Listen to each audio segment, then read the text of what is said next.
Hey, what's up YouTube? I'm back with another video and I'm here on the roof again. And I took the advice of David's radio room. Although I don't have putty, I did have a can of this foam, expandable foam. Okay, as you can see, I already used it. Let's go check it out. Let's walk over here carefully. It's kind of very hot today. Tomorrow's going to be even hotter. For the rest of the week, it's going to be very hot. So what I did is there's still a bee there flying by. He's frantically trying to get in there. He's right down there now. So I just shoved it all the way in there, about a few inches in there, and I sprayed it all in there. It's all filled up. It's gonna take a few hours to expand, and when that thing dries up, it's gonna solidify. Excuse me. So that should take care of that. And make sure I can just break that off and just put permanent, some kind of putty in there. But right now, that's not gonna go anywhere. When that thing dries up.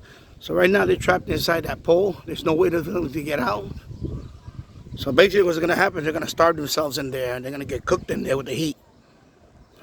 I know it's kind of cruel, but yeah, so that takes care of that problem. Okay. And there was another wire here I got rid of. It was an old wire that's been there for many years. I'm trying to clean up the roof a little bit. And I noticed over here on the VHF element, it was a longer wire. Actually, it was rolled around. It was a very long. So when you're doing multiple antennas to a combiner, you have to try to keep your antennas as short as, I mean, your length, your coil length as short as possible. So I just switched up the white one. So now it's shorter. You see, it goes right to the combiner. Okay. So, because I just replaced that one, I figured that might help a little bit out with the multipath issue. So it's a lot shorter than the cable that was there before. So I cleaned it up a little bit more.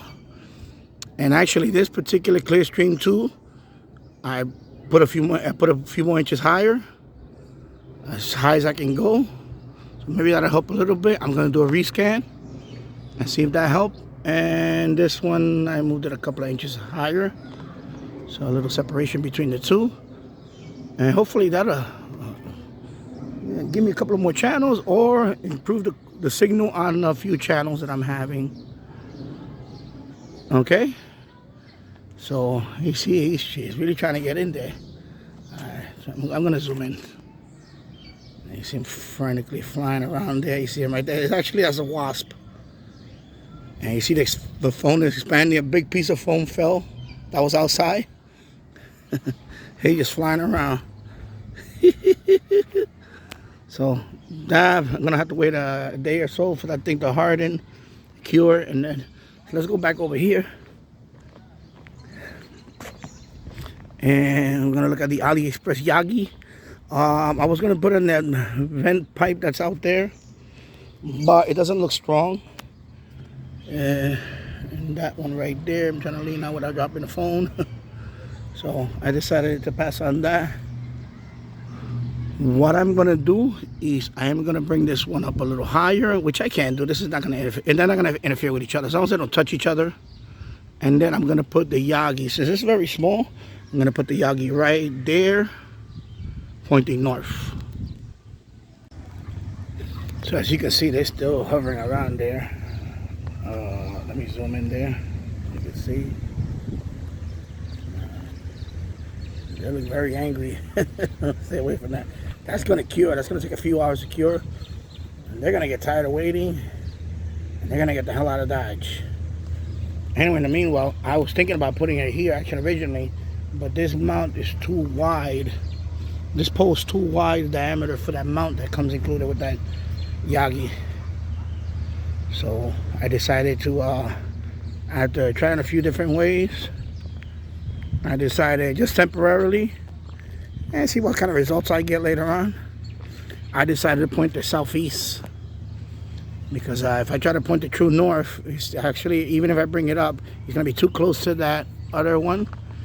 And the bottom of those elements are actually going to almost touch that top of the chimney, and I don't want that. I want it as clear as for the reflectors. So I'm just going to leave it southeast for now. Eventually I'll get another mount and maybe add on to the other one or try a different method. I know somebody suggested that I should put it here with this pole, but I don't like doing that because this is where I climb up and down. I don't want nothing.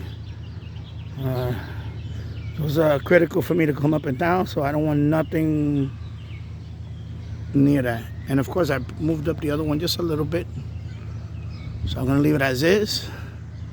So there you go. And let me zoom out. So there you go, another roof video. And like I said, southeast. This one is kind of pointing toward west. And the MFG 1886 loop there, it looks a little tilted. I guess we have high winds. Could try to push it back, but it's okay. Eventually I think it's gonna come down. Only because I have the other one and I really don't use this one as much. So I may just bring this up, or I could replace this pole actually and put a taller one and bring these up. That's probably the logical thing to do, is I'll get a taller pole, which I have, and I can bring these two, and this one will be up here pointing true north, and then this one will be a lot higher. Alright, so there you go. If you like the video, give it a thumbs up. Also, subscribe to my channel for more content like this, and I'll see you on the next one. Take care. Bye bye.